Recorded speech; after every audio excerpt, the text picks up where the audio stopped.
যে আল্লাহ তাআলা সন্তান গ্রহণ করেছে, তার সন্তান আছে, এইটা যে কতটা বিষাক্ত কথা, কতটা ভয়াবহ কথা।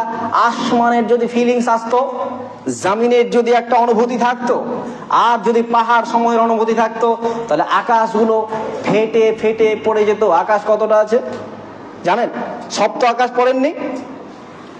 আল্লাযী খালাকাস সামাওয়াতি ওয়াল আরদ, আল্লাহ আসমান তৈরি করেছেন।